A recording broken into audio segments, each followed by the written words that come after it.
Welcome to doctor TSPR show. నేను మీ doctor Tangella Sivaprasad Reddy alias doctor TSPR. నమస్తే, ఆదాబ్, hello and warm welcome to Kasturi Srinivas garu, cinema director. మరి మమ్మల్ని ఎప్పుడు చూపిస్తారు? మాది కూడా అదే మాధ్యమం కదా, ఫైన్ ఆర్ట్స్. 4 సంవత్సరాల తప్పకుండా. డిఆర్టీఎస్పిఆర్ ఛానల్ స్టార్ట్ అయ్యి ఆ చిత్రపురి ఇష్యూ వచ్చినప్పుడల్లా వారు ఏ విధంగా పోరాడారు, పోరాడమే కాకుండా మొన్న ఎన్నికల్లో కూడా మళ్ళీ గెలిచారు. Yes. పెద్ద పెద్ద మెగాస్టార్ నుంచి మొదలు పెట్టుకొని అందరు అక్కడికి వెళ్ళినారు. మరి ఆ ఇష్యూ ఇంతవరకు సెటిల్ కాలేదు. ఎందుకంటే దాంట్లో మాకు కూడా భాగస్వామ్యం ఉన్నది. ఎందుకంటే నాకు వద్దా, మేము కూడా ఫైన్ ఆర్ట్సే కదా. చాలా మంది సంతకాలు తీసుకొని పోయారు ఆ పాత కాలంలో. ఆ film Nagar Jubilee hills society నుంచి ఆ ఫామ్ ఇంకా నా దగ్గర ఉన్నది. తెలంగాణ మూమెంట్లో వాళ్ళు మీరు జాయిన్ కాండి సార్ అంటే మొన్న దులిపి తీసి పెట్టాను. ఆ పెద్ద ప్రొడ్యూసర్ ఆయన గుర్తుంటది ఇప్పటికి, నానక్రామ్ గూడాల ఆయన భూములు. అవతల వేరే ఫైర్ బ్రాండ్ వారికంటే మీరే బాగా చేస్తున్నారు సార్, మీరు జాయిన్ కావాలని చెప్పారు. కానీ భూతల్లికి సేవ అనుకున్నాం. తెలంగాణ వల్ల అందరికీ లాభం జరగాలనుకున్నాం. అదేవిధంగా కొత్తగా ఏర్పడ్డటువంటి ఆంధ్రప్రదేశ్ కూడా తెలుగు మాట్లాడేవారు, కానీ యాస, వ్యవహార శైలి, వనరులు అన్నీ వేరువేరుగా ఉన్నాయి. అదే గొప్పదనం. మన భారతదేశ సంస్కృతి అదే కదా, భిన్నత్వంలో ఏకత్వం. We say it is unity and diversity, but how is that we are trying to impose our cultures on one another? మచ్చకు ఈటీవీలో జబర్దస్త్ చాలా మేము రెగ్యులర్ గా చూస్తాం. ఎప్పుడు చూసినా ఆంధ్ర భాషనేనా? కవులను లేపాం మేము, తెలంగాణ కవులను. దాశరథిని మొదలు పెట్టుకొని పెద్ద పెద్ద వాళ్ళు ఉన్నారు. ఎక్కడికి పోయింది ఇక్కడ? మళ్ళా గ్లోబల్ హైదరాబాద్ అనేది, అది I come back, we are going to make series. ముఖ్యమంత్రి గారికి అర్థం అయిపోయి ఉండొచ్చు నేను ఏం మాట్లాడుతున్నాను. ఆ కోణంలోనే హైదరాబాద్లో నివసించే ప్రతి ఒక్కరు కూడా తెలంగాణ వాదులే, భారతీయులే అనే విశ్వాసంతో ఈ షో మేము చేస్తా ఉన్నాం. ఎందుకంటే డిఆర్టీఎస్పిఆర్ ఛానల్స్ అనగానే వ్యక్తిగత వైరాలు లేవు, పార్టీలు సంఘాలు పట్ల శత్రుత్వాలు లేనే లేవు. అంశానికి చట్టం, రాజ్యాంగం ఆధారమే ఎటువంటి అంశమైనా. Issue as per rule of law, constitution, invoking evidential act. No enmity against individuals nor animosity against any parties or organizations. This is the disclaimer and we are starting. ఆ రోజు రాముడు ఏ విధంగా ఇబ్బందికి గురైనడు, యథార్థ రాముడు వారు చూపించకుండా కేవలం డబ్బుల కోసము, దీనికోసము చరిత్రను వక్రీకరించి చూపించారే. హే రామా, ఏమి నీ పరిస్థితి అన్నాం. ఆ పరిస్థితి వల్ల ఏమైందో 2024 ఎన్నికల్లో మనం చూసుకుంటూ వచ్చాం. ఆ పరిస్థితి నుంచి బయటపడ్డ తర్వాత పాపం ప్రభాస్ గారు మళ్ళీ కల్కి అనే ఒక సినిమాతో ముందుకు వస్తా ఉన్నారు. కల్కి సినీ నిర్మాతలకు, దాంట్లో ఉన్నటువంటి ప్రతి ఒక్కరికి, పాల్గొన్నటువంటి ప్రతి ఒక్కరికి, నటీనటుల నుంచి మొదలుపెట్టి సాంకేతికంగా ఉన్నటువంటి ప్రతి ఒక్కరికి, దర్శకులకు కూడా శుభాభినందనలు. మీ సినిమా బాగా ఆడాలని మేము కోరుకుంటూనే, మీరు ఒకటి మర్చిపోయారు ప్రభాస్ గారు. ఇంత డబ్బా మీరు ఆ రోజు ఫ్లాప్ అయిన ఆ సినిమా కూడా చెప్పాం రామ్ది. ప్రజలు అమాయకుల్లాగా మత విశ్వాసంతో ఇష్టం వచ్చిన డబ్బులు మీరు టికెట్కు పెడితే వెచ్చిచ్చి వారు ఆ లాస్ట్కు నిరాశకు గురైనటువంటి మాట మీకు. ఎందుకంటే ఈ కాలంలో ఇది కలియుగమే. 2020 కోవిడ్-19 ముందు చూడండి, పప్పులు, ఉప్పులు, నూనె ధర ఏంది, ఈ రోజు ధర ఏంది? సామాన్యులు బతకగలుగుతున్నారా? అదేవిధంగా ఇది చాలదనకుండా నీట్ లాంటి లీకుల ద్వారా మధ్యతరగతి కుటుంబీకులకు వైద్య విద్య దూరం అయిపోయింది. అదేవిధంగా వైద్యం కూడా సరి అయినటువంటి వైద్యం డబ్బులున్న వారికి కార్పొరేట్ హాస్పిటల్ ద్వారా అందిస్తున్నటువంటి ఈ వైనంలో ముఖ్యమంత్రి గారు బసవ తారక రామ ట్రస్ట్ హాస్పిటల్ పోయారు. మరి గాంధీ ఉస్మానియాకి ఎందుకు పోలేదో మాకు అర్థం కాలేదు. అక్కడికి పోయి మాట్లాడతాం అంటే కార్పొరేట్ వ్యవస్థను అక్కడ సామాన్యులు పోగలరా? సో విద్య దూరం అయిపోయాయి, వైద్యము విపరీతంగా అయిపోయాయి. ఎంటర్టైన్మెంట్ కోసం వాళ్ళకున్న ఈ పార్కులు అటు పోదామంటే విపరీతమైనటువంటి ట్రాన్స్పోర్ట్ ఛార్జీలు అయిపోయాయి. లాస్ట్కు జాయతో జాయక సినిమా అనుకుంటే ఆ సినిమా విపరీతమైనటువంటి ధరలు పెంచితే సామాన్యుడు నడ్డి విరగొట్టి, ఎందుకు మీరు ప్రభాస్ గారు ఆ వైజయంతి బ్యానర్స్ అనుకుంటా, వారికి బాగా తెలుసు, సుపరిచితున్న నేను అశ్విని దత్ గారికి అప్పుడు కామెంట్ చేసిండ్రు కులం పైన. ఇంత ఒకటే సినిమా ద్వారా మీరు ఆర్జించాలనే ఈ తపన దేనికి? ఏం డబ్బులండి, 500 రూపాయలు, 470, 410 రూపాయలు. ఇప్పుడు ఏకంగా 2300 రూపాయలని మేము ఈ షో చేస్తా ఉంటే అందు గురించి కస్తూరి శ్రీనివాస్ గారిని లేపిన, సార్ ఇది ఏంది నాకు అర్థం కావడం లేదు, 2300 ఏంది, 500 ఏంది, 410 ఏంది, దర్శకులుగా మీకెందుకో ఎంత వస్తుంది, సహా నటీమటులుగా వాళ్ళకి ఎంత వస్తుంది, సినిమాటోగ్రాఫర్ కెమెరామ్యాన్కి ఎంత వస్తుంది, ఫైటర్కు వాళ్ళకి ఎంత వస్తుంది, మిగతా సాంకేతికంగా పనిచేసేటువంటి అనేక మంది అయినటువంటి నిపుణులకు వారికి ఎంత వస్తుంది డబ్బు. ఇంతమంది కలిస్తేనే ఒక సినిమా. ఇటువంటి సినిమాను సామాన్యుడు వచ్చి చూస్తేనే కదా మీకు డబ్బులు వచ్చేది. కానీ సామాన్యుడికి ఒక్క చిల్లు పెడితే మళ్ళీ మాల్స్ అని విపరీతమైనటువంటి రేట్లు, 500, 400, ఇంకా ఇప్పుడు కొత్తవి పంపిస్తా ఉన్నారు, విపరీతమైనటువంటి రేట్లు. మళ్ళా అది చాలదనకుండా 2 ట్యాక్సీలు ఇక్కడ, స్టేట్ గవర్నమెంట్ ఎంటర్టైన్మెంట్ ట్యాక్స్ వాడి ఇష్టం వచ్చిన రీతిలో వేసుకోవచ్చు, మళ్ళా కేంద్ర ప్రభుత్వం జిఎస్టీ, దొన్నుడే దునుకునుడు. ఇంత డబ్బు వచ్చిన తర్వాత కూడా అంటే మనం చీప్ లిక్కర్ ఇచ్చేసి ప్రజల ఆరోగ్యాలు 2 రాష్ట్రాలు, తెలంగాణలో, ఆంధ్రప్రదేశ్లో, అక్కడ జగన్ కావచ్చు, ఇప్పుడు ఇక్కడ వచ్చే వీళ్ళు కావచ్చు, ఏ విధంగా మద్యం సరఫరా అయి సామాన్యుల ఆరోగ్యం వినాశనానికి గురైందో అప్పుడు కేసీఆర్ ప్రభుత్వం, మళ్ళీ ఇప్పుడు కొత్తగా వీరు కూడా తీస్తా ఉన్నారు. దేశవ్యాప్తంగా ఇదే పరిస్థితి. కొన్ని చోట్ల గుజరాత్ కానీ బీహార్ అటువంటి ఆ ప్రొహిబిషన్ ఉన్న చోటు తప్ప మరి అక్కడ కూడా పెద్ద ఎత్తున స్టార్ హోటల్స్ ఇదంతా నడుస్తూనే ఉంటుంది. ఆరోగ్య రీత్యా ఇన్ని ఇబ్బందులకు గురై ఆ డబ్బుతో హాస్పిటల్కు పోతే హాస్పిటల్లో చికిత్స లేదు, వాళ్ళ పిల్లలను చదివిద్దామంటే కూడా వారికి విద్య దూరం. సో లాస్ట్ వాడు సినిమాకు పోదాం అనుకుంటే ఈ విధంగా దోపిడీ చేస్తే వాడి ఇంటికి పోయి తినేదేంది, పిల్లలకు పెట్టేదేంది. ఎందుకంటే మనం ఆ విధంగా సినిమాను ఎక్కడ చూసినా, ఏ ఛానల్లో చూసినా, మేము ఇన్ని షోలు చేస్తా ఉన్నాం 4 సంవత్సరాల నుంచి, విద్య, వైద్యం, ఎలక్ట్రల్ బాండ్స్ ఇవి కనపడవు మనకు వేరే ఛానల్లో. ఎంతసేపు సినిమా లాజిక్, సినిమా గాసిపులు, దాంతో మళ్ళా ఇక హీరోయిన్లుగా మాట నేను చెప్పదలుచుకోలే, పర్సనల్గా పోదలుచుకోలే, ఆ విధంగా ఆకట్టుకొని వాడిని సినిమా థియేటర్కు వచ్చేటట్టు చేసేటువంటి ఈ క్రీడ ఏదైతే ఉందో ఆ క్రీడలో సామాన్యుడు, మధ్యతరగతి కుటుంబీకులు తడిసి మోపెడైపోతా ఉన్నారు. 150 అనగానే 150 అనుకున్నాం మనం, ఇప్పుడు 400, 470, 500 రూపాయలు, 2300 ఏందండి ఇది? What is this nonsense going on? ప్రభుత్వాలు ఉన్నాయా? ఈ దోపిడీ ఏంది? ఫస్ట్ ముందు మాటగా వారితో మాట్లాడి నేను తర్వాత మీకు వీడియోస్ ఇస్తాను. కస్తూరి శ్రీనివాస్ గారు, ఇది ఏందండి? What is this going on? మీరు అన్నది కరెక్టే. అయితే ఇక్కడ 2 ఆస్పెక్ట్స్ అవుతున్నాయి సార్. ఒకటేమో ప్యాన్ వాళ్ళు హీరో అవడము, దాంట్లో ఉన్న వాళ్ళు అమితాబ్ బచ్చన్ గారు కానీ, కమల్ హాసన్ కానీ, తర్వాత దీపికా పడుకోనే గారు కానీ. సో ఇలాంటి సిచ్యువేషన్లల్లో బడ్జెట్ అనేది సుమారు 700 కోట్లు, 800 కోట్లు అలాగ వెళ్ళిపోతుంది. దానికి ఒకప్పటి టైం ఏంటంటే 100 days, 200 days, 175 days అనేది ఇలా ఉండేది. కానీ ఇప్పుడు ఎంత పెద్ద సినిమా అయినా కూడా అన్ని థియేటర్లలో రిలీజ్ చేసేసి మాక్సిమం 2 weeks లేదంటే 3 weeks. అది ఈ టర్నింగ్ టాక్ వస్తేనేమో ఆ 2 weeksలల్లో అందరు వెళ్ళి చూస్తారు. కొంచెం ఫ్లాప్ అని అంటే ఓన్లీ ఫ్యాన్స్ చూస్తారు. సో దీనివల్ల ప్రొడ్యూసర్ ఎలా ఆలోచిస్తున్నారని అంటే అందరు కలిసి డబల్ రేట్ పెట్టేసేస్తే మల్టీప్లెక్స్లు దాంట్లో మీరు అన్నట్టు నేను కూడా విని షాక్ అయ్యా. మాక్సిమం ఎంత మల్టీప్లెక్స్ అయినా కూడా 300, 350 ఉంటుంది. చిన్న రేంజ్ థియేటర్లు అంతా 100 లోపు ఉంటాయి.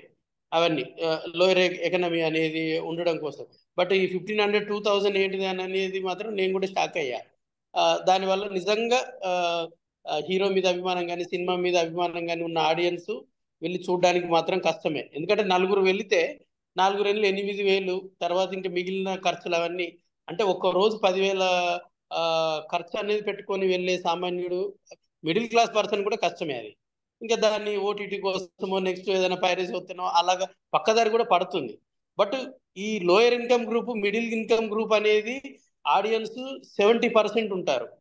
రిచ్ వాళ్ళు ఒక 30% ఉంటారు. బట్ ఈ 30% పీపుల్ ఎలాగో కొంటారు కదా అని 70% పీపుల్ని కూడా ఆలోచించకపోవడం కొంచెం ఇబ్బందికరమే. ప్రొడ్యూసర్ పాయింట్ ఆఫ్ వ్యూలో, ఇటు ప్రభుత్వాల పాయింట్ ఆఫ్ వ్యూలో rule is rule, rule for all. అంటే ఎవ్రీ ఫిల్మ్కి ఒకే రూల్ అనేది ఉండాలి. పెద్ద సినిమాకి ఒకలాగా, చిన్న సినిమాకి ఒకలాగా బడ్జెట్ని పెంచుకొని దాన్ని అభిమానుల్ని, ఆడియన్స్ని ఇలాగ ఇబ్బంది పెట్టడం కూడా ఎంతవరకు మాకు కూడా అర్థం కావట్లేదు. సినిమా పరిశ్రమలో ఉండి ఓహో పెద్ద బడ్జెట్ అయితే ఇలా గవర్నమెంట్ రిక్వెస్ట్ చేసి ఇట్లా పెంచుకునే ఫెసిలిటీ ఉందా, దీనికి జీవో ఉందా?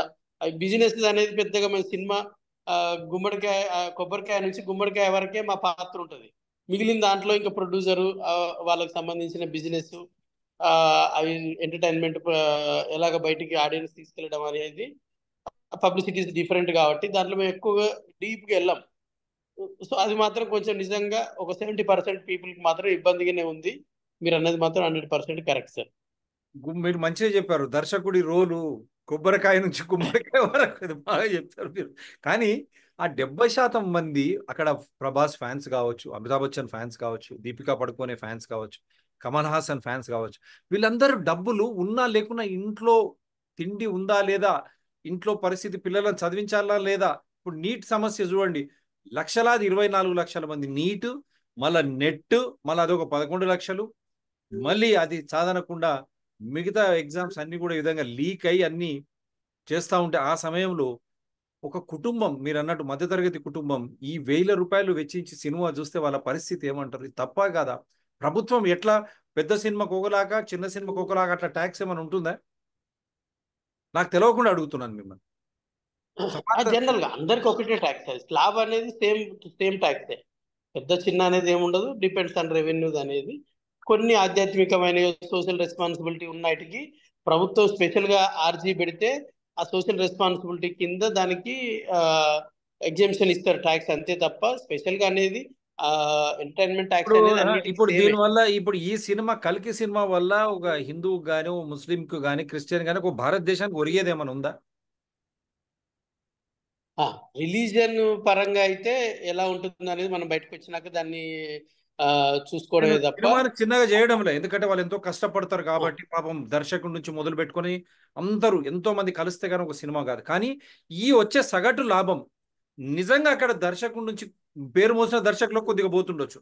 మెయిన్ యాక్టర్ల నుంచి మొదలు పెట్టుకొని నిర్మాత వరకే వాళ్ళు జోబే కదా. పాపం నిర్మాత కూడా అంత కష్టపెట్టాలి, అంత డబ్బు. కానీ మిగతా సాంకేతికంగా ఉన్నటువంటి వాళ్ళకి ఈ డబ్బు చేరుతుందా? వాళ్ళకు రోజువారీ ఎంత ఇస్తారో అంతేనే కదా, లాభంలో వాళ్ళకి ఏం లేదు కదా, పెద్ద షేర్ ఏమి ఉండదు కదా. లేదు, 24 క్రాఫ్ట్స్ లో ఆ చిన్న చిన్న డైలీ వేజర్స్ ఎవరైతే ఉన్నారో ఆ రోజు యాజ్ పర్ యూనియన్, వాళ్ళ యూనియన్ నిర్ణయించింది. కొన్ని ఇట్లాంటి పెద్ద సినిమాలకి కొంచెం బెటర్గా వచ్చే ఆప్షన్ ఏంటంటే వీళ్ళు మల్టిపుల్ లాంగ్వేజ్లలో చేస్తారు కాబట్టి ఇప్పుడు మనం హిందీ తెలుగు కలిపి ఇక్కడ చేస్తే డబుల్ బేటా ఇవ్వాలి, హాలిడే వస్తే డబుల్ బేటా ఇవ్వాలి. అలాంటిది పెద్ద సినిమా అనేది ఇక వాళ్ళు డేట్స్ ప్రాబ్లం అవుతాయి కాబట్టి హాలిడేస్ అనేది ఉన్నా లేకపోయినా కూడా కంప్లీట్గా కంటిన్యూగా చేస్తూనే ఉంటారు రెగ్యులర్గా, హాలిడేస్ తోటి సంబంధం లేకుండా. అలాగా ఒక నెలకు ఒక 7-8 హాలిడేస్ అనేది ఆ డ్యూరింగ్ పీరియడ్లో వస్తే కొంచెం కార్మికులకి యూజ్ అవుతుంది. కాకపోతే చిన్న సినిమా అనేది ఆదివారం వచ్చిందంటే సెలవు ఇచ్చేస్తారు. బట్ అది కొంతమందికే. ఇప్పుడు ఒక సినిమాకి 26,000 మంది కార్మికులు తెలుగు ఫిల్మ్ ఇండస్ట్రీలో ఉన్నారు, 13,000 మంది డైలీ వేజర్స్ ఉన్నారంటే వాళ్ళు కనుక ఒక నెల రోజులు ఖాళీ ఉన్నారని అంటే అప్పులు చేయాల్సిన పరిస్థితే, రెంట్ కట్టుకోలేని పరిస్థితే. సో అలాగా నీడీ పీపుల్ 13,000 ఉన్నారు తెలుగు ఫిల్మ్ ఇండస్ట్రీలో. సో అలాంటప్పుడు ఒక సినిమాకి మ్యాక్సిమం ఒక 400 మంది టెక్నీషియన్లు, ఒక 1000 మంది జూనియర్స్, అది కూడా అన్ని రోజులు ఉండదు. అంటే ఆవరేజ్గా ఒక 200 రోజులు పనిచేస్తే ఒక దాని వరకు యూజ్ అయితే తప్ప 13,000 మందికి అనేది ఆ బేస్గా అనేది రాదు. రాదు మిగిలిన కాబట్టి ఎందుకంటే ఇప్పుడు తెలుగు ఇప్పుడు పెంచిన టికెట్ ధరలు, ఇప్పుడు టికెట్ ధరలు పెంచారు. 100, 150 నుంచి 400, 500 అది కూడా చూపిస్తాను. దాంట్లో హీరోల షేర్ అని మళ్ళీ వాళ్ళు కూడా ఏదో ఏరియాస్ తీసుకుంటారు.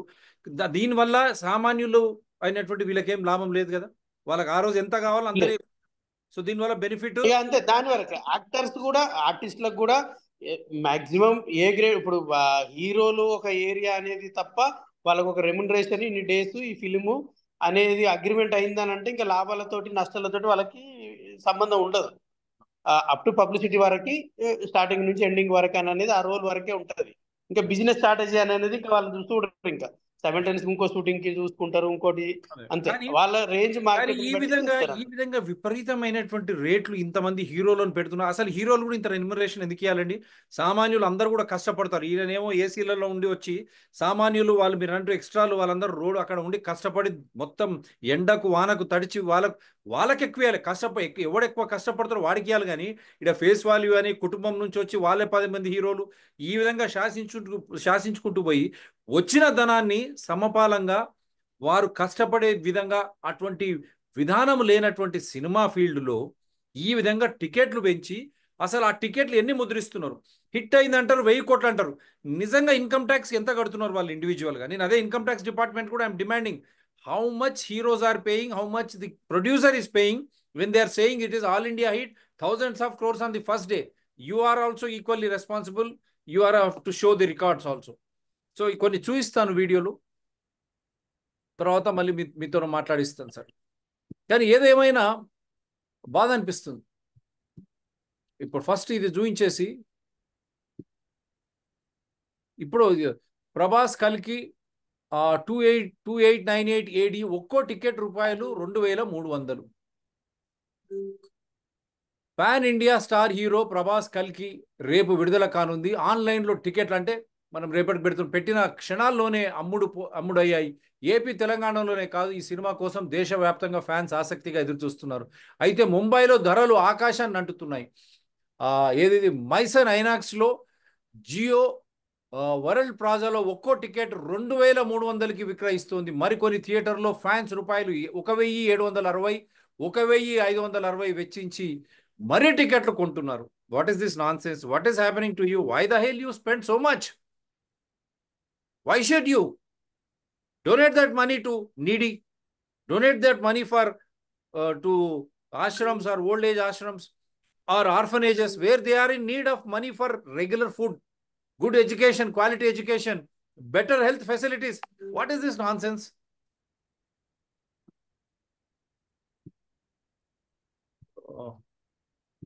ఈ సినిమా ఏందో ఇప్పుడు చెప్తాను.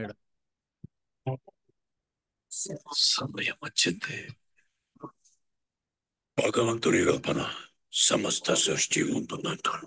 అలాంటిది మీ కల్పన భగవంతుడే ఉన్నాడు.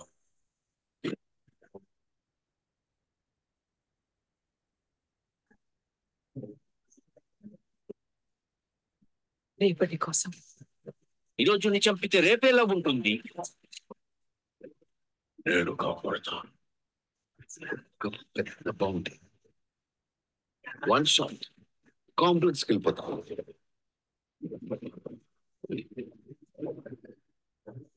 సరే, ఇంకా చాలు.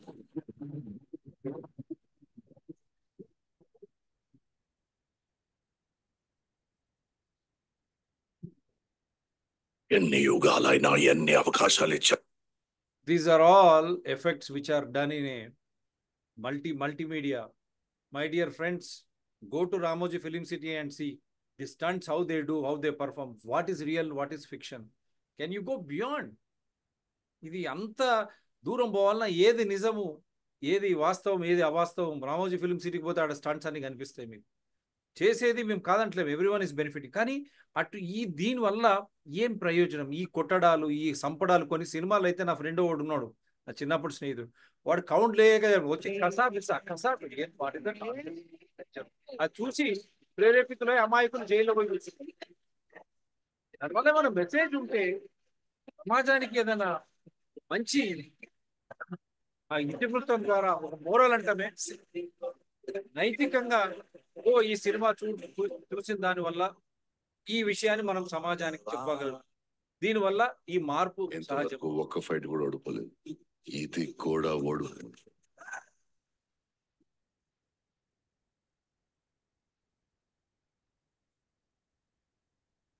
ఐ థింక్ ఇటువంటి వాళ్ళందరూ మనకు బార్డర్లో కావాలి. మనకు చాలా బెటర్. మన పాపం అక్కడ సైనికులంతా చాలా ఇబ్బంది పడతా ఉన్నారు. ఇక్కడ ఇంటర్నల్ మణిపూర్లో కూడా చూశారు కదా, ఎంతో మంది ఇబ్బందికి గురైతా ఉన్నారు. మళ్ళీ ఇటువంటి ఫైటర్లు, ఇటువంటి ఫిక్షన్ డైరెక్టర్స్ అందరూ కూడా కలిసి వస్తే మన బడ్జెట్ తగ్గుతుంది, వాళ్ళకి మేలు జరుగుతుంది. Why I'm feeling bad and sad. Tickets being sold at 2300, mister Prabhas. And why should a hero get so much of money from one film? Producers, my request to you, don't pay such remuneration and don't again impose such money on innocent ticket goers. State government and central government, you have to come out very clearly how much you have gained from these movies by allowing so many shows and so much of hike in the ticket charges. How much revenue the state and central government, and what is that you are going to do with that revenue? ఈ విధంగా విపరీతమైనటువంటి రేట్లు పెంచడమే కాకుండా ఇష్టం వచ్చినటువంటి షోలు, అంటే ఇండ్లలో ఎవరు ఉండొద్దు, పనులు చేసుకోవద్దా, ఆఫీసులకు పోవద్దా, ఇది ఎక్కడి కొత్త తీసుకొచ్చినారండి? దీనివల్ల రాష్ట్ర ఖజానాకి ఎంతో డబ్బు వస్తుంది. కేంద్ర ఖజానానికి ఎంత డబ్బు వస్తుంది, ఈ డబ్బు మీరు ఎక్కడ వెచ్చిస్తున్నారో ఆధారాలతో బయట పెట్టాలి. ఎవడు వదలకండి పౌరులారా, మన డబ్బు ఇదంతా. అదేవిధంగా ప్రొడ్యూసర్లు ఎందుకు ఇస్తా ఉన్నారు ఇంత డబ్బు హీరోలకు? వారు వచ్చి మళ్ళా రాజకీయంలో పడి ఒక సేవాభావమైన రాజకీయాన్ని ఏ విధంగా తంత్రపూర్వకంగా చేస్తా ఉన్నారు అది కూడా చూపిస్తాను కొద్దిగా. తిరిగి మళ్ళీ మన మీద పడతారు. ఇంకొకటి కూడా ఏదో ఉండి పంపించారు కరికి chronicles. Just this is publicity. ఈ విధంగా పబ్లిసిటీ చేస్తారు. As you can see, this is the entire వీళ్ళంతా సామాన్యులు చూడండి. కమల్ హాసన్ వీళ్ళంతా మనలాగానే ఉంటుంది. మరి ఎందుకు ఇంత విపరీతమైనటువంటి ప్రేమ? చూడండి, అభిమానించండి, పోయి కూర్చొని ఎంజాయ్ చేయండి. ఎంటర్టైన్మెంట్ అంటాం మనం అది. కానీ ఎంటర్టైన్మెంట్ పోయి మన జోబుకు చిల్లులు పడడం, మనం కొద్దిగా ఆనందించడానికి ఆస్వాదించడానికి సినిమా ఒక మాధ్యమం. కానీ సినిమా ద్వారా నైతికమైనటువంటి మంచి మెసేజ్ అంటాం. ఆ సినిమా ద్వారా మనం ఏం తెలియజే పాతకాలం అన్ని కథ కానీ మంచి మంచి సినిమాలు ఎన్నో ఉండే, అవన్నీ కూడా మెసేజ్ ఓరియంటెడ్. మధ్యలో కొన్ని సినిమాలు అటు ఇటు ఫిక్షన్. కానీ ఇంత విపరీతమైనటువంటి బడ్జెట్ యాక్టర్లకు ఇంత డబ్బులు ఇచ్చి సామాన్యులపై వేయడం. ఎందుకంటే సినిమాకు నిజంగా కేవలం డబ్బులు ఉన్నవాడు పోతే నాకు ప్రాబ్లం లేదు, కానీ కేవలం డబ్బులు ఉన్న వాడి కోసమే ఈ ఫైన్ ఆర్ట్స్ సినిమా తీయడం ఎంతవరకు కరెక్ట్ అది కూడా నేను అడగాలనుకుంటున్నాను. సామాన్యులు పోయి ఆస్వాదించలేంది, ఆనందించలేంది ఏది కూడా మీరు చేయడం రాజ్యాంగ విరుద్ధమా కాదా?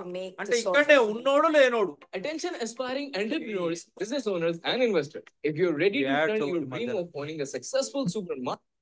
అండ్ ఇది కాదనుకోండి. ఇది ఎందుకు చెప్తున్నా అంటే, ఇప్పుడు ఇది చూడండి, ఇది ఫస్ట్ మన హీరో గారిది చెప్తాం. ఆయన ఎన్నికలకు ముందు ఏం చెప్తున్నాడు చూడండి. మంది ఇబ్బంది పడ్డారు, నాకు చాలా బాగా తెలుసు. నేను ఆలోచిస్తుంది ముందు నుంచి కూడా కల్తీ లేని మందు, కనీసం ఆరోగ్యాలు వర్ష తొందరగా చెడిపోకుండా కొంచెం లేటుగానే చెడిపోయాలన్నా అలాంటి మందు ఉండాలి. ముఖ్యంగా లిక్కర్ మీద మట్టుకు జనసేన టీడీపీ ప్రభుత్వం వచ్చిన నెల రోజుల్లోపే ఇదివరకు పాత ధరలకే క్వాలిటీ. నంద్యాల జిల్లా డోన్ పట్టణంలో ఓ విచిత్ర సంఘటన మందుబాబులకు షాక్ ఇచ్చింది. పట్టణంలోని బేతంచెర్ల సర్కిల్లో ఉన్న వైన్ షాప్ లో బీరు కొన్న యువకుడికి అందులో ప్లాస్టిక్ స్పూన్ కనిపించింది. దీంతో కంగు తిన్న యువకుడు షాపు సిబ్బందిని నిలదీశాడు. మద్యం దుకాణం సిబ్బంది మాత్రం దురుసుగా ప్రవర్తించారు. దిక్కున్న చోట చెప్పుకోమన్నారు. దీంతో ఆ యువకుడు నేరుగా సెబీ ఆఫీస్ లో ఫిర్యాదు చేశారు. అయితే సెబ్ అధికారులు నంద్యాల సెబ్ కార్యాలయంలో ఫిర్యాదు చేయాలని చెప్పడంతో ఆ యువకుడు వినియోగదారుల సంఘాన్ని ఆశ్రయిస్తానంటున్నాడు. కరోనా సమయంలో పాపం మందు షాపు లేక ఎంత మంది ఇబ్బంది పడ్డారు, నాకు చాలా బాగా తెలుసు. నేను ఆలోచిస్తుంది ముందు నుంచి కూడా కల్తీ లేని మందు, కనీసం ఆరోగ్యాలు వర్ష తొందరగా చెడిపోకుండా కొంచెం లేటుగానే చెడిపోయాలన్నా అలాంటి మందు ఉండాలి. ముఖ్యంగా లిక్కర్ మీద మట్టుకు జనసేన టీడీపీ ప్రభుత్వం వచ్చిన నెల రోజుల్లోపే ఇదివరకు పాత ధరలకే క్వాలిటీ. మీరు ఎటువంటి వాగ్దానాలు చేసి ప్రభుత్వాన్ని ఏర్పరచుకున్నారు? మీరు సినిమా నుంచి వచ్చారు మహానుభావ. ఇంత విపరీతమైన ఇది ఎందుకు చూపిస్తున్నాను అందరికి ఆశ్చర్యపడు. ఇంకొకటి కూడా చూపించిన తర్వాతనే అసలు ఇది ఎందుకు చూపిస్తున్నానని చెప్తాను. ఏ చూడండి సార్, చూడండి. ఇంకా శుభవార్త, రేట్లు తగ్గిస్తా, మద్యం వస్తుంది, మీ జీవితాలు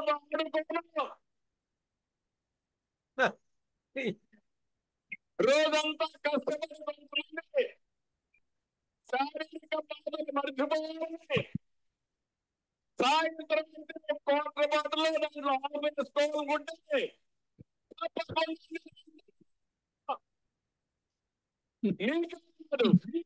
మొత్తానికి కూడా న్యాయం చేసే బాధ్యత నాదని మిమ్మల్ని తెలియజేస్తున్నా. శుభవార్త, రేట్లు తగ్గిస్తా, మంచి వీడియో పంపిస్తుంది. దరిద్రం దీనికి.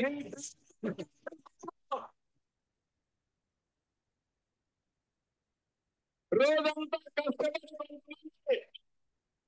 శారీరక బాధలు మర్చిపోవాలి. సాయంత్రం కోట్ల బాటలో దాంట్లో ఆపేసుకోవాలనుకుంటే మీకే కాదు, మొత్తానికి కూడా న్యాయం చేసే బాధ్యత నాదని మిమ్మల్ని తెలియజేస్తున్నా. వండర్ఫుల్. మళ్ళీ ఒకసారి సార్ది కూడా ఒక్కసారి మళ్ళొకసారి వినండి. నంద్యాల జిల్లా డోన్ పట్టణంలో ఓ విచిత్ర సంఘటన మందుబాబులకు షాక్ ఇచ్చింది. పట్టణంలోని బేతంచెర్ల సర్కిల్లో ఉన్న వైన్ షాప్ ఒకటి లో చూపించేసి బీరు then కొన్న I'll come back. యువకుడికి ఇంకా అందులో మస్తు ప్లాస్టిక్ వీడియోలు స్పూన్ పంపారు. ఇవన్నీ కనిపించింది. ఎందుకు దీంతో చూపిస్తున్నాం? కంగుతిన్న యువకుడు షాపు సిబ్బందిని కస్తూరి నిలదీశాడు. శ్రీనివాస్ గారిని మద్య disturb చేయొద్దు. దుకాణం సిబ్బంది మాత్రం దురుసుగా ప్రవర్తించారు. ఆ, చోట చెప్పుకోమన్నారు. రాజకీయ దీంతో ఆ నాయకులు యువకుడు లాస్ట్ నేరుగా పవన్ కళ్యాణ్ గారు సెబ్ ఒక యాక్టర్, ఆయన ఏం ఆఫీసులో సెలవిస్తున్నాడు ఫిర్యాదు ఒకసారి చేశారు. విందాం. అయితే సెబ్ అధికారులు వాళ్ళ నంద్యాల ఇంట్లో సెబ్ వాళ్ళని కార్యాలయంలో ఫిర్యాదు ప్రోత్సహిస్తారా? చేయాలని బిగ్ బాస్ అని చెప్పడంతో కూడా ఇప్పుడు ఆ కొత్తగా యువకుడు స్టార్ట్ అయింది. వాళ్ళ వినియోగదారుల ఇంట్లో వాళ్ళని సంఘాన్ని బిగ్ బాస్ పంపుతారా? ఆశ్రయిస్తానంటున్నాడు. కరోనా సమయంలో పాపం మందు షాపులు లేక ఎంత మంది ఇబ్బంది పడ్డారో నాకు చాలా బాగా తెలుసు. నేను ఆలోచిస్తుంది ముందు నుంచి కూడా కల్తీ లేని మందు, కనీసం ఆరోగ్యాలు తొందరగా చెడిపోకుండా కొంచెం లేట్ గానే చెడిపోయాలన్నా అలాంటి మందు ఉండాలి.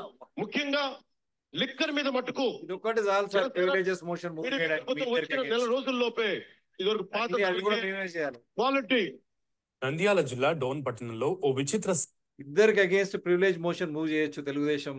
అండ్ ఎందుకంటే అప్పుడు జగన్ ప్రొహిబిషన్ మందు అమ్మనివ్వనని చెప్పి ఆయన విపరీతంగా మందు పారేటట్టు చేశాడు. కల్తీ మందు జగన్ సంపాదించిండని చెప్పి వీళ్ళిద్దరు నారా చంద్రబాబు నాయుడు గారు, పవన్ కళ్యాణ్ గారు, మరి భారతీయ జనతా పార్టీ మోడీ గారు ఏం చెప్తారో మరి వీళ్ళని ఈ విధంగా మందును ప్రోత్సహించి మంచి మందు వారే చెప్తున్నారు. పవన్ కళ్యాణ్ గారు మీరు మాట్లాడిన వీడియో ఫోరెన్సిక్ కూడా పంపుదాం. పవన్ కళ్యాణ్ గారు ఐఎమ్ రెడీ.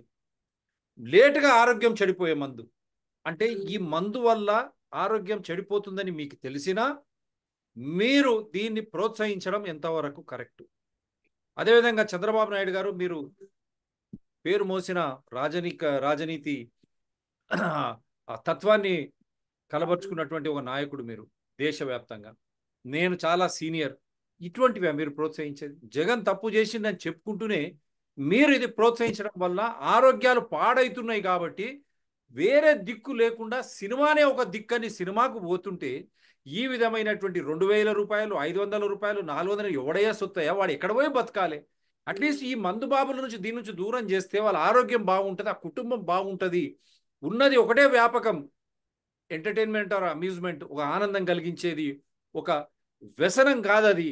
నవ్వుకోనైనా బయటకు వస్తాం, దాని ద్వారా మంచి ఏదైనా సమాచారం ఇస్తే తెలుసుకొని బయటకు వస్తాం, ఆ జీవితంలో వాడికి స్ఫూర్తి వస్తుందనే ఒక సినిమాను ఈ విధంగా కంపు లేపడంలో ఇప్పుడు మీకు అర్థమైందా కస్తూరి శ్రీనివాస్ గారిని ఎందుకు చూపించాను? దీని పట్ల మీరేం చెప్తారు సార్? దీని పట్ల ఏం చెప్తారు? నేను ఎందుకు చూపించానది మీకు చూపించానది. ఎస్ అదే అంటే ఒక ఎనీ పొలిటికల్ పార్టీ మీరు అన్నట్టు ఒక సోషల్ రెస్పాన్సిబిలిటీ ప్రజల పైన, వాళ్ళ ఆరోగ్యం, వాళ్ళ బాధ్యత అనేది కూడా నిజం అవసరం.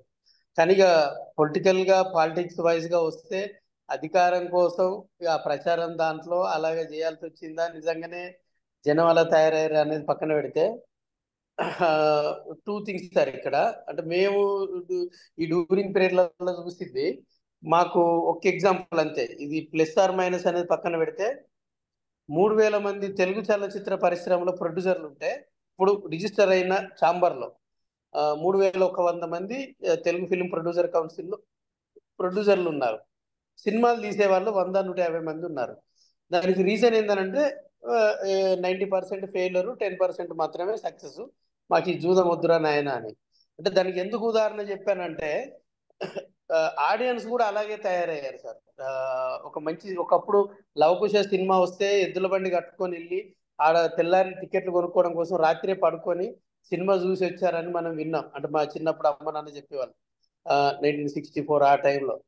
సో మేము శ్రీరామరాజ్యం 2010లో బాపు గారితో చేసినప్పుడు అది రిలీజ్ టైంలో సేమ్ టైము కాంచనా అని ఒక తమిళ సినిమా డబ్బింగ్, ఇది దయ్యం సినిమా. అది అంటే శ్రీరామరాజ్యానికి ఉన్న ఓపెనింగ్స్ దయ్యం సినిమా అంతా లేవు. ఇది ఒక 100 టికెట్లు పోతే అది ఒక 1000 టికెట్లు పోయినాయి. అంటే ఆడియన్స్ మన ధర్మం ఏంటిది, మన ఒక రిలేషన్స్ ఏంటిది, తర్వాత ఒకరికి ఒకరికి రిలేషన్స్, బంధాలు, గురువు, తల్లిదండ్రులు, ఇవన్నీ అనేది రాను పోయి వాళ్ళకి నచ్చింది అనేది కంప్లీట్ గా రివర్స్ అయిపోయింది. ఆ టైంలో నిజంగా బాపు గారు బాధపడ్డారు, నేను కూడా బాధపడ్డాను. అరే ఇంత గొప్ప సినిమా, మనకి ఒక అన్నదమ్ముల బంధం ఏంటిది, ఇలాంటివన్నీ చెప్తుంది కదా, ఇది భవిష్యత్తు తరాలకి దీన్ని ఎందుకు చూడట్లేదు అని మాకు బాధ వేసింది. ఒక కాంచన లాంటిది ఎందుకు వెళ్తున్నాం అంటే మేము ఒక దర్శకుడిగా ఒక కథ రాసుకొని మంచి సోషల్ రెస్పాన్సిబిలిటీ ఉన్నాయి ఒక ప్రొడ్యూసర్ చెప్తే ఇది చెప్పుకోవడానికి బాగుంటుందా, దీనికి డబ్బులు రావు, డబ్బులు వచ్చే పని చెప్పు, ఎండ్ ఆఫ్ ది డే వ్యాపారం అని అంటే డబ్బులే కదా అన్న లెవెల్లో ప్రొడ్యూసర్లు ఆడియన్స్ ని దృష్టిలో పెట్టుకొని అంటున్నారు. ఆ ఉద్దేశంతో ఏమైతుందనంటే హానెస్ట్గా ఒక సినిమా అంటే బాధ్యతగా ఉన్న దర్శకులంతా ఇంకా మనం అవి మించి చేయలేము అని అనేసి వెనకడుగేస్తున్నారు. ఎవరైతే ఇక విచ్చలవిడిగా అంటే నవ డేస్ లో ఉన్నట్టుగా ఒక సోషల్ రెస్పాన్సిబిలిటీ లేక ఒక గురు శిష్యుల బంధం అనేది లేకుండా తల్లిదండ్రులను ఇష్టం వచ్చినట్టు తిట్టే విధంగా పబ్బులని ఈ కల్చర్ అనేది ధోరణికి వెళ్ళేదానికి హెవీగా నడుస్తుంది. ఇప్పుడు దానికి ఉదాహరణ మొన్న మ్యాడ్, అది చాలా మందికి నచ్చింది. బట్ దాంట్లో ఉన్నదంతా ఒక గురు శిష్యులని బంధం అనేది లవ్, తల్లిదండ్రులు ఏ విధంగా కష్టపడుతున్నారు అదంతా వదిలేసేసి ఒక కామెంట్ రూపంలో వెళ్ళే ధోరణి నవే డేస్ యూత్కి అనేది నచ్చుతుంది. సో అలాంటప్పుడు సినిమాలు తీసే ప్రొడ్యూసరు నాకు ఇలాంటి కథ కావాలి, డబ్బు వచ్చే పని కావాలని అన్నప్పుడు దర్శకులు అదే తీయాల్సి వస్తుంది. దానికి ప్రొడ్యూసర్లు డైరెక్టర్లు ఎవరి వేలో వాళ్ళది అగ్రిమెంట్ అయిపోయింది. సో నాకు ఇలా కావాలని ప్రొడ్యూసర్ ఒక కండిషన్ తోటి వచ్చినప్పుడు హీరోలు కూడా అలాగే చేయాల్సి వస్తుంది. ఇప్పుడు మీకు స్క్రీన్ మీద ఇప్పుడు అసలు ఆ 2 వీడియోలు చూపించినవి ఎందుకంటే మహానుభావుడు పవన్ కళ్యాణ్ నటుడు, మహానటుడు, అండ్ గొప్ప రాజకీయవేత్త చంద్రబాబు, ఇద్దరు కలిసి ఆ మందును ప్రోత్సహిస్తున్నారు. ఆ మందును తప్పించడానికి వేరే ఏదైనా వ్యసనం ఉందంటే సామాన్యుడికి సినిమానే. కానీ అటువంటి సినిమాకు ఇదే ఈ విధంగా 2500 300 ముంబైలో, మళ్ళీ ఇక్కడ చూడండి 500 రూపాయలు మీ స్క్రీన్ మీద ఈ విధంగా పెంచితే వాడిగా మళ్ళీ పోయి ఆ మందుకే బానిస అవుతాడు. అంటే వాడి ఆరోగ్యం పాడైతుంది. ఆయన చూడండి పవన్ కళ్యాణ్ కొద్దిగా లేట్గా ఆరోగ్యం చెడిపోయేదట. ఎంత అన్యాయం అండి. ఆయన ఉప ముఖ్యమంత్రి. ఇది ఒక్కటి చాలు ఈ స్టేట్మెంట్ వాళ్ళిద్దరు మాట్లాడే ప్రివిలేజెస్ మోషన్స్ అసెంబ్లీలో మూవ్ చేయడానికి. ఆ విధంగా వాళ్ళు చేయకూడదు, తప్పది.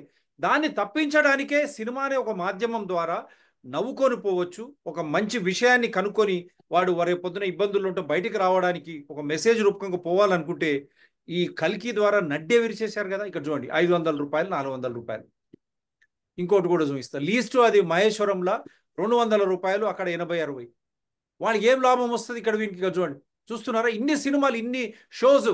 అయ్యా ముఖ్యమంత్రి గారు, film censor board, whether state or central, how are you allowing so many shows? Are you not influencing the society in a wrongful way? And that too is it, that అందు గురించి అడిగాను, is it a religious message based movie or any societal message based movie? Why are you allowing so many shows? Is it not disturbing the societal life of innocent youth? They will live with parents and they are going there. That is how you are diverting the youth. They are indulging in drugs and trying to steal the bikes or ornaments to watch these movies. వాడు డబ్బుల కోసము దొంగతనాలు చేయడం, చైన్లు snatch చేయడము, మందులు వాడి ఈ విధంగా విపరీతమైనటువంటి టికెట్లో ధర పెట్టి వాడు సినిమా ఇంట్లో అబద్ధాలు ఆడిపోతున్నాడు. విద్యలో ఇబ్బంది, కుటుంబం నాశనం, కుటుంబం అందరూ కలిసిపోతే 1000 రూపాయలు అక్కడ తగలబడితే వాడు ఏమి తింటాడు ఈరోజు పెరిగిన ధరల్లో? సో అది నేను అడిగేది. చెప్పండి సార్, ఇది చూడండి ఇన్ని షోస్ ఎట్లా ఇస్తారండి? ఇన్ని shows, what is that non sense? ఇన్ని షోలు ఎట్లా అరేంజ్? ఇక చూడండి, ఒక దాంట్లో 445 రూపాయలు అన్ని తీసి పెట్టాను, ఓ దాంట్లో 410. మీరు మాట్లాడుతున్నారు, చెప్పండి సార్ మీరు. అదే మీరు అన్నట్టు డిఫరెంట్ థియేటర్లల్లో ఇంకా థియేటర్ కెపాసిటీని బట్టి, ఇప్పుడు చిన్న థియేటర్లో ఏమో మీరు అన్నట్టు 300 400, మల్టీప్లెక్స్ దాన్నేమో 500 1000, ఇంకా ఇక మెట్రోపాలిటన్ సిటీస్ ముంబై అలాంటి దాంట్లో హెవీగా వెళ్ళిపోయింది. అంటే దాన్ని 520కి మూవీ అండి, 520కి cinema. What is this nonsense? Revanth Reddy garu ఎక్కడికి పోతున్నాం మనం? Chandrababu Naidu garu, Modi garu, what is this nonsense going on in India? What is this 5 o'clock movie? Is it a yoga? Is it healthy? Why this movie craze and why have increased the ticket rates? And in whose interest you need to answer? Central Censor Board and all state governments and central government, you are equally responsible. Why so many shows disturbing the youth, disturbing the family, and why such a high price? In whose interest? చెప్పండి sir, last 3 నిమిషాలు ఏం చెప్పదలుచుకున్నారు చెప్పండి. 500 rupees చూడండి, platinum. This is how you are trying to discriminate. You are trying to show those middle classes 70%, 80% that you are not good for coming to malls and watch this movie. Believe me, every citizen is a constitutional authority. There is no discrimination in resources. సహజ వనరులు అందరికి చెందినవి. ప్రతి ఒక్క పౌరుడు పౌరాలు రాజ్యాంగ వ్యవస్థ. ఈ విధంగా టికెట్లు పెట్టి మీరు ఇన్ఈక్వాలిటీ, ఉన్నోడికి లేనోడికి మీరు ఏ విధంగా మీరు చేస్తా ఉన్నారు? ఇది సమాజ హితంలోనా? ఎస్ సార్ చెప్పండి. ఎస్ సార్, మీరు అన్నది కరెక్టే. ఇది state cinematography and central cinematography కూడా దృష్టి సారించాలి. అయితే ఒక్కటి ఎక్కడ ప్రాబ్లం వస్తుందనంటే, ఏదన్నా ఒక పబ్లిక్ ఇష్యూ అనేది ప్రాబ్లం వచ్చినప్పుడు అట్లీస్ట్ మెయిల్ కంప్లైంటో లేదంటే ఈ రేట్స్ ఏంటిదని నంబర్ ఆఫ్ కంప్లైంట్స్ అనేది ఒక కన్సూమర్ ఫోరం కానీ ఒక హ్యూమన్ రైట్స్ కానీ ఇలాంటి వాటికి వెళ్ళితే ఇవి కొంచెం కట్టడి అయ్యే ఛాన్సెస్ ఉంటుంది. లేదు అని అంటే మాత్రం భవిష్యత్తులో ఇంకా సామాన్యులు అంటే ఆ, సామాన్యులకేమో మనకి ఎందుకులే పెద్దవాళ్ళతో పెట్టుకోవడము అని అన్నట్టుగా అయిపోయింది. మిడిల్ క్లాస్ వాళ్ళకేమో ఓ మనం ఇది చూడగలమా అని. సో ఇక మిగిలిన హై క్లాస్ వాళ్ళేమో అది ఎంతున్నా మంచిదే, నేను ఆ రోజు అందరికంటే ముందు నేను సినిమా చూశాను, దట్స్ ఇట్ అనడమే ఒక ధ్యేయం లాగా అయిపోయింది. అంటే ఒక మంచి ధోరణి అనేది వాతావరణం అనేది అందరికీ అందుబాటులో ఉండేలాగా ఒక కాన్స్టిట్యూషన్ ఎరా లాగా మాత్రం చేజారిపోతుంది సార్. ఫుడ్ మీద 5% తగ్గించారు, ఓన్లీ 5%. టికెట్ల మీద 100కు కింద ఉంటే ఒక రేటు, 18%, 100కు పైన అయితే 28%. What is this nonsense? This is how you are dividing the society, my dear politicians and all political parties. Chandrababu Naidu garu, Pawan Kalyan గారు, మీరు ఉప ముఖ్యమంత్రి, మీరు బడుగు బలహీన వర్గాలు మాల్స్కి వచ్చి సినిమా చూడొద్దా? పవన్ కళ్యాణ్ గారు ఈ విధంగా రేట్లు పెడితే వాడు వచ్చి చూడగలడా?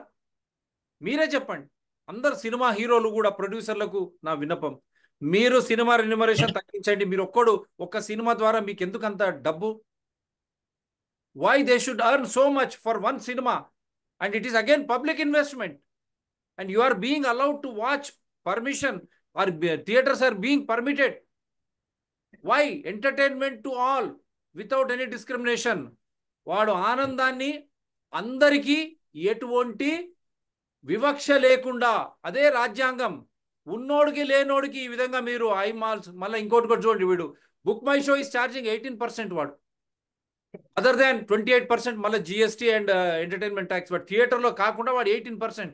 There is no one to question these buggers. What is this nonsense? ఏం చెప్పదలుచుకున్నాను సార్ లాస్ట్లో? ఎస్ సార్, ఈ ఎంటర్టైన్మెంట్ అనే దానికి మాత్రం నిజంగా సామాన్యుడికి అందుబాటులో లేకపోతే అవి మన సినిమాలు కాదు, మనకి అవి అందవు. అంటే జస్ట్ లైక్ ఎట్లా అయిపోయిందని అంటే, మేము ఆటోలోనే వెళ్ళాలి, బస్సులు ఫ్లైట్లు ఎక్కకూడదు అనేసి లాగా మీరు సామాన్యులు సినిమా చూడొద్దు అని అనేలాగా మాత్రం వన్ సైడ్ ధోరణి వెళ్తుంది. ఎందుకనంటే ఈ దేశంలో బిలో ప్రావర్టీ వాళ్ళు ఎక్కువ పర్సంటేజ్ ఉన్నారు.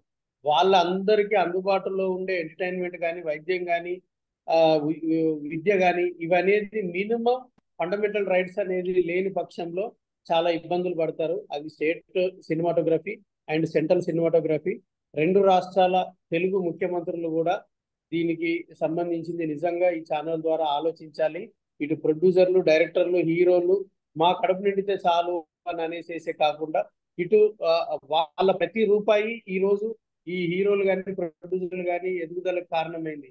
సో ఆడియన్స్ ను కూడా మనకు ఒక సోషల్ రెస్పాన్సిబిలిటీ ఉంది కాబట్టి, వాళ్ళ ప్రతి రూపాయికి మనం కూడా జవాబుదారితనం కాబట్టి, ఈ హెచ్చు తగ్గులు అనేది మాత్రం శాశ్వత పరిష్కారము మన డిఆర్టీఎస్పీఆర్ ఛానల్ ద్వారా మాత్రం ఎట్టి పరిస్థితుల్లో దొరుకుతుందని ఆశిస్తున్నాను. ఇది దీనికి మించి నేనేం చెప్పదలుచుకోలేదు. వారు director, he has directed this show very well. మీరే ఆలోచన చేయండి. మనం ఈ విధంగా డబ్బును అన్యాక్రాంతం చేద్దామా వినోదం కోసం? వినోదం అందరికీ ఒకే విధంగా ఉండాలి. హీరోలారా, రాజకీయ నాయకులారా, ఉన్నోడికి లేనోడికి ఈ విధంగా చేయడం, అదే సినిమా